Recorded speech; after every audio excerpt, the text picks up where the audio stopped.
బట్టతలతో బాధపడుతున్నారా? ఆధునితనమైన పద్ధతిలో హెయిర్ ట్రాన్స్ప్లాంటేషన్ చేయబడును. Face clinic, Hyderabad. సైదాపురంలో క్వార్ట్జ్ మైనింగ్ వేల కోట్ల రూపాయలు తరలించేశారు. జిల్లాకు చెందిన ఓ మంత్రి అక్కడ పెత్తనం చేస్తే డైరెక్ట్గా తాడేపల్లి ప్యాలెస్ నుంచి ఆదేశాలు రావడంతో ఏమీ చేయలేకపోయారు. టన్ను 500 అట్లా ఇచ్చేసి వేరే వాళ్ళతో లీజుదారులతో అంతా దోచేసుకొని బయటికి మాత్రం చైనాకి ఇతర దేశాలకు మాత్రం ఒక్కొక్క టన్ను 30,000 20,000 ఎటువంటి వేల కోట్లు దోచేశారు. ఇదంతా కూడా తాడేపల్లి ప్యాలెస్ నుంచి వచ్చిన ఆదేశాలు కాబట్టి ఎవరు కూడా మాట్లాడలేకపోయారు.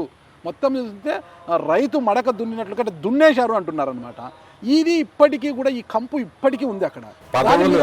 అలాగే పదవులు అటు ఇటు మారడానికి, నాయకులు ఆ పార్టీలో నుంచి ఈ పార్టీలోకి రావడానికి, అలాగే ఇక్కడి నుంచి వేరే చోటకి వెళ్ళి పోటీ చేయడానికి అన్నిటికి కూడా కారణం అక్కడున్న తెల్లరాయే అంటారు.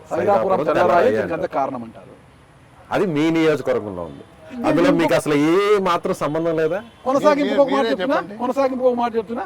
దీనికి సంబంధించి నేదురుమల్లి రామ్ కుమార్ రెడ్డి గారికి కూడా కొంత ముట్టింది కాబట్టి ఆయన సైలెంట్గా అయిపోయాడు. చెడు వినకు, చెడు కనకు, చెడు చూడకు అన్నట్టు మారిపోయారు ఆయన అన్న అపవాదు కూడా ఉంది. మరి ఈ అన్నిటినీ కూడా ఎలా మీరు తుడి చేసుకుంటారు? మీరే కనుక్కోండి. మీ టీంలు ఉన్నాయి. యువగళంలో లోకేష్ గారు వచ్చినప్పుడు దాని గురించి ఏం ప్రస్తావించలే. ఎందుకంటే అప్పుడు క్వార్ట్స్కి ఏం వాల్యూ లేదు. సంవత్సరాలుగా, 40-50 సంవత్సరాలు కాదు, మనకి ఇండిపెండెన్స్ రాకముందు నుంచి జరుగుతూ ఉంది. ఈ మధ్య వాల్యూ పెరిగింది కాబట్టి దోచేసుకున్నారు. 6 నెలలుగా వాల్యూ పెరిగింది. కరెక్ట్. సో ఫస్ట్ ఆ పాయింట్ ఒప్పుకున్నారు. 6 నెలల్లో వాల్యూ పెరిగిన దాన్ని ఎగ్జిస్టింగ్ వాళ్ళు నడుపుకుంటారు. దానిలో రాజకీయ ప్రమేయం ఉంది అని అంటే మీరు చెప్పిన ఎవరో మంత్రి అనో లేకపోతే ఇంకోరనో మాజీ మంత్రి ప్రమేయం ఉంటే దాని మీద తెలుగుదేశం ఆరోపణలు చేసింది. మా రామకృష్ణ గారు కూడా ఆరోపణలు చేశారు నా మీద ముడుతుందని. ప్రూఫ్లు ఉన్నాయని చెప్పారు. నేను ఒక ప్రెస్ మీట్లో చెప్పిన చూపించండి అని. ఎక్కడ ఏం లేదు. నేను ఆ బిజినెస్లో లేను, అక్కడ నేను ఇన్వాల్వ్మెంట్ లేదు. ఏ ఒక్కరు కూడా ఏ ఒక్క విషయంలో కూడా నన్ను ఏలెత్తి చూపించడానికి ఆస్కారం లేదని వాళ్ళకి అర్థమైంది. కానీ ఈరోజు సమాధానం చెప్పాల్సింది మీరే కదా. అక్కడ ఇన్ఛార్జిగా ఉన్నారు, అభ్యర్థి మీరు, జిల్లా అధ్యక్షుడు కోటంరెడ్డి శ్రీధర్ రెడ్డి గారు, కొరుగుట్ల శ్రీనివాస్ గారు స్పాట్కి వెళ్ళి కూడా అక్కడ జరుగుతున్న అక్రమాలంతా కూడా టీవీకి చూపించారు వాళ్ళంతా కూడా. కానీ అక్కడ జరిగే ప్రతి పనికి సమాధానం చెప్పాల్సిన బాధ్యత మీపై ఉంది కదా. ఎవరు పోయారు?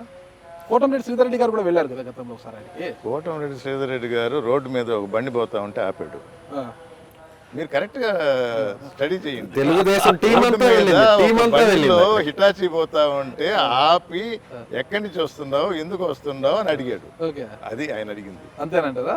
మీరు చెప్పండి ఇంకేదైనా ఉందా? ఓకే సరే, ఆయన వెళ్ళాడు పక్కన పెడితే, వెంకటగిరిలో ఈ క్వార్ట్జ్కి సంబంధించి, ఈ స్కామ్ కు సంబంధించి, ఈ అక్రమ మైనింగ్ సంబంధించి బాధ్యత వహించాల్సిన అవసరం మీకు ఉందా లేదా ఒక అభ్యర్థిగా? స్కామ్ అనేది ఉంటే నిరూపించాలా, నిజాలు వెలికి రావాలా. దానికోసంగా తెలుగుదేశం ఆరోపణలు చేసి మా దగ్గర ప్రూఫ్స్ ఉన్నాయని ప్రూవ్ చేయలేకపోయింది. స్కామే లేదా రామ్ కుమార్ రెడ్డి గారు? స్కామే జరగలేదా? ఆ స్కామ్ లో మీకు పాత్ర లేదా అనేది చెప్పాలి. స్కామ్ లేదు, పాత్ర లేదు, అసలు స్కామే జరగలేదు. మైనింగ్ అనేది అది నిరంతరంగా జరిగేది. దానికి రాయల్టీ కట్టాలి. కొందరు రాయల్టీ కట్టకుండా ఇల్లీగల్గా ఎత్తా ఉంటారు. దాన్ని నిరోధించడానికి విజిలెన్స్ అనే ఒక డివిజన్ ఉంటుంది మైనింగ్లో కూడా. సో ఇవన్నీ రాయల్టీ కడుతున్నారా లేదా, లైసెన్స్ ప్రాపర్గా ఇచ్చామా లేదా, ఇచ్చిన దానికి విజిలెన్స్ టీమ్ చెక్ చేస్తూ ఉంటారు, క్రాస్ వెరిఫై చేస్తూ ఉంటారు. దాని ప్రకారం ముందుకు సాగుతూ ఉంటుంది. ఇది నేను చెప్పినట్టు ఇండిపెండెన్స్ ముందు నుంచి జరుగుతున్న ప్రక్రియ. అక్కడ మొన్న ఒక 6 నెలలకి కొంచెం రేట్ పెరిగిందని న్యాచురలీ ఎలక్షన్స్ కూడా దగ్గరలో ఉన్నాయి కాబట్టి లేనివి దుమ్మెత్తిపోయటం అది అలవాటు, అది హక్కు ప్రతిపక్షానికి. గతంలో ఈ విషయంలో కదా ఒక మాజీ మంత్రి వాళ్ళ బంధువర్గం అంతా కూడా ఈ విషయంలోనే కదా పెద్ద ఎత్తున వాళ్ళకి దుమారం రేపి విడిపోవాల్సిన పరిస్థితి వచ్చింది కదా. ఏ మాజీ మంత్రి? ఎవరు? 3 పెళ్ళాలు విడిపోయారా ఏంటి? నేను అలా చెప్పలేను. మీకు అన్ని తెలుసు. మీరు లూజ్ గా చెప్పిన దానికి నేను జవాబు పెట్టి చెప్తా. మాట వరుసకి నేను అగైన్ ఇంకా వెనక్కి పోవాలంటే, జనార్దన్ రెడ్డి గారు ముఖ్యమంత్రిగా ఉన్నప్పుడు ఆ రోజు ఒక పౌరుడిగా నేను మైన్స్ అప్లై చేసిన. మీరు క్వార్ట్జ్ అంటున్నారు కాబట్టి నేను మైనింగ్ బిజినెస్లో ఉన్నాను, స్టోన్ బిజినెస్లో ఉన్నాను, ఒంగోలులో నేను అప్లై చేసిన క్వారీస్కి, నలుగురితో పాటు నాకు ఇచ్చారు. ఆ రోజు ఇదే చంద్రబాబు నాయుడు గారు, ఇదే తెలుగుదేశం 1000 కోట్లు దోపిడీ చేసేస్తున్నాడు ముఖ్యమంత్రి కొడుకు అన్నాడు. ఒక పౌరుడిగా నేను అప్లై చేసుకున్న నలుగురితో పాటు డివైడ్ చేసి ఉన్నది తలా కొంచెం అన్నట్టు రూల్ ప్రకారం ఇచ్చారు. దానికి కోర్టులో కూడా వేశారు నెపోటిజం అని. కోర్టులో ఆయన కడిగిన ముత్యంలో బయటకు వచ్చాడు, నా కొడుక్కి నేను ఎలాంటి ఫేవర్ చేయలేదు అని. మధ్యలో నాకే నష్టం జరిగింది, ఎందుకంటే నేను తిరిగి ఇచ్చేసిన మా ఫాదర్ కూడా ఉండకూడదని. కానీ ఇచ్చింది కూడా ఎలాంటి నెపోటిజం లేకుండా ఇచ్చారని కోర్టు ఆర్డర్ ఉంది, మీకు తెలుసో లేదు అది కూడా చూడండి. సో ఎలక్షన్ టైంలో దుమ్మెత్తిపోయటం అనేది సహజం. అప్పుడు ఇదే తెలుగుదేశం, అప్పుడు ఇదే చంద్రబాబు నాయుడు గారు చెప్పారు. ఇప్పుడు ఆయన పార్టీలో ఉండే వాళ్ళు ఈ దుమ్మెత్తిపోయడాలు ఇవన్నీ చేస్తూ ఉంటారు.